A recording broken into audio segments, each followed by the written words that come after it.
Bonjour. Comme vous savez, on a vu auparavant le courant électrique continu. On a vu les caractéristiques de ce courant-là. Parmi ces caractéristiques, on a l'intensité et la tension. Qu'est-ce qu'on va voir aujourd'hui? On va voir comment est l'intensité dans un circuit en série et dans un circuit en parallèle ou bien en dérivation. Même chose pour la tension. La tension dans un circuit en série et dans un circuit en parallèle. Cette tension, ou bien et l'intensité, on nomme ces intensités et ces tensions par des lois qu'on appelle loi des nœuds et la loi d'additivité. Donc, on va voir premièrement l'intensité dans un circuit en série. Donc, l'intensité dans un circuit en série. Expérience. Donc, l'expérience, dans cette expérience, on a pris deux lampes en série et on a placé 3 ampères-mètres. 3 ampères-mètres, évidemment, en série. On va voir ce qui indique chaque ampère-mètre. Donc voilà le tableau des résultats. Donc pour l'ampère-mètre A1, il a indiqué 0,45 ampères. Pour l'ampère-mètre A2, il a indiqué la valeur 0,45 ampères. Et pour l'ampère-mètre A3, il a indiqué lui aussi 0,45. Donc, qu'est-ce que vous observez?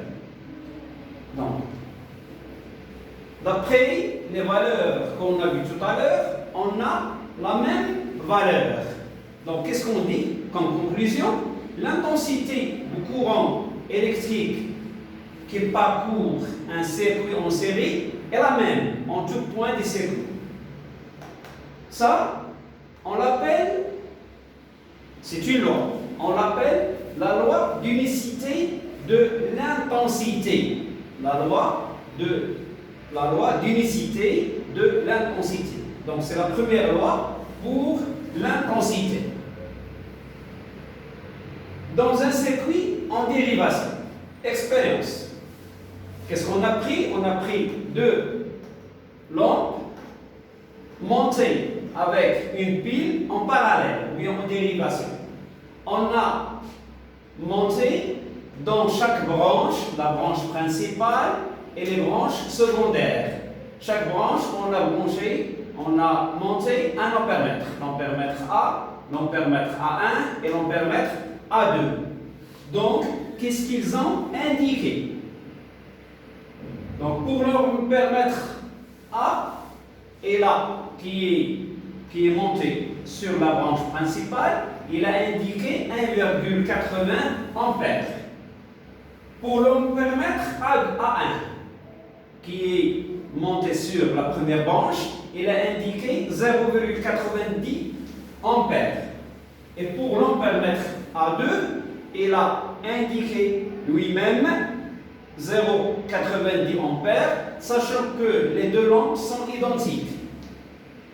Donc, quelle est votre observation? Donc, regardez les valeurs. Est-ce qu'il y a une relation entre ces valeurs? Donc, si vous prenez 90, là on a 1,80.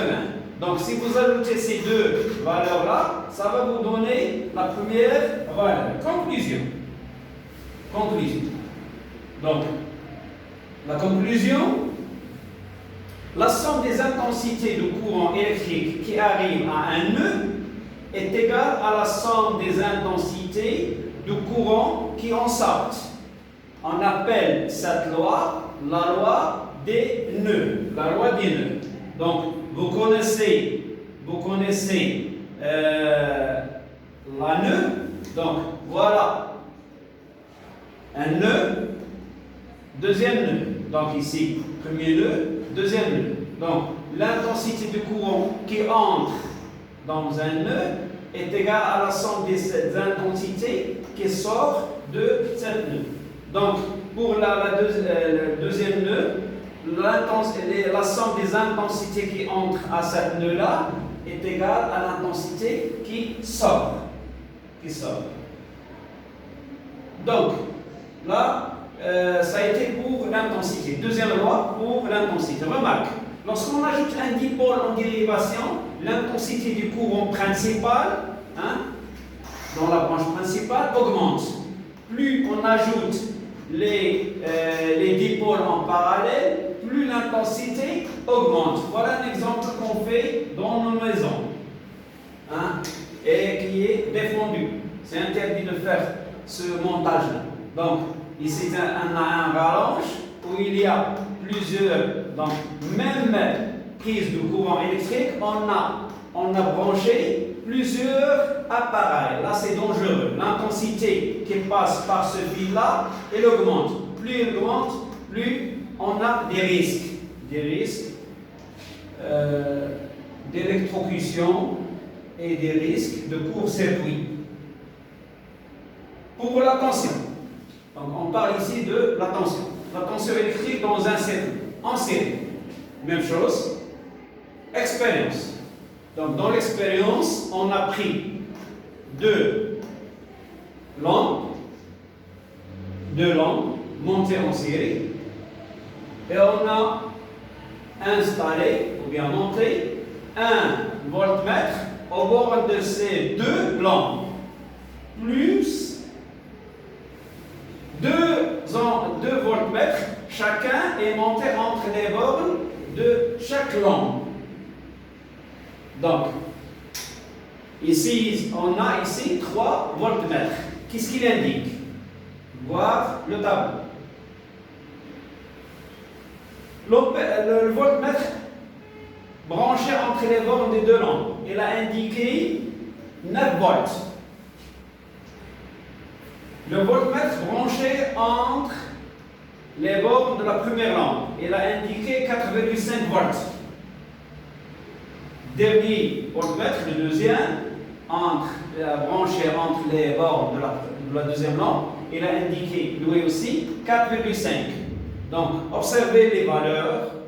Vous avez, donc on a ici 9, 4,5, 4,5. Donc, vous voyez qu'il y a une relation. Donc, 4,5 plus 4,5, ça nous donne 9. Conclusion. La tension entre les bornes du générateur est égale à la somme des tensions entre les bornes des autres dipôles. On appelle cette loi, c'est une loi, on appelle cette loi la loi d'additivité des tensions. On écrit AD est égal. Donc, la tension entre, on a ici 4 dipôles. Le dipôle AB, le dipôle BC et le dipôle CD. La tension entre les 3 dipôles est égale à la somme des tensions entre chaque dipôle. Là, lorsqu'on est en série. Remarque, la tension entre les bornes de chaque dipôle diminue lorsqu'on ajoute un dipôle en série. Plus vous ajoutez les dipôles en série, plus la tension diminue entre chaque dipôle. Mais la tension entre les pôles du générateur ne change pas. Donc elle reste la même.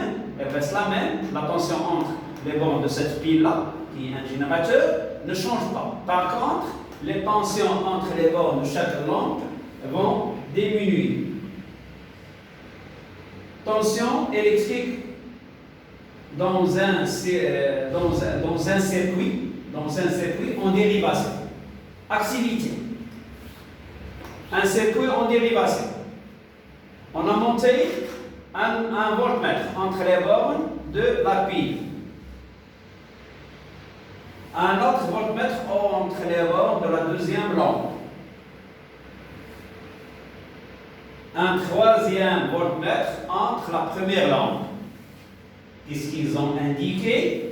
Donc, le premier a indiqué 9 volts. Pour le deuxième, même chose. Pour le troisième, même chose. Donc, le tableau. Donc, voltmètre branché ou bien monter entre les bornes de la pile. Il a indiqué 9 volts. Voltmètre branché entre les bornes de la première lampe. Il a indiqué 9 volts. Voltmètre branché entre les bornes de la deuxième lampe. Il a indiqué lui aussi 9 volts. Quelle est la conclusion? Les tensions aux bornes des dipôles montées en dérivation sont égales. On appelle cette loi la loi d'unicité des tensions.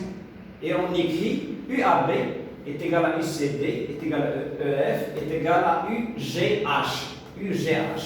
Donc là, c'est la loi. Donc là, UAB c'est un dipôle, CD c'est un dipôle, EF c'est un dipôle, GH est un dipôle. On arrive au dernier paragraphe, montage des piles. Activité. Donc, même les piles, on fait monter les piles. Activité. Donc, on a ici un circuit contenant une seule pile. Qu'est-ce qu'on va faire?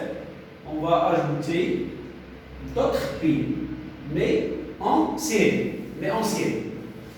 Pour regarder ici, on branche toujours le pôle négatif d'une pile avec le pôle positif de la deuxième pile, etc.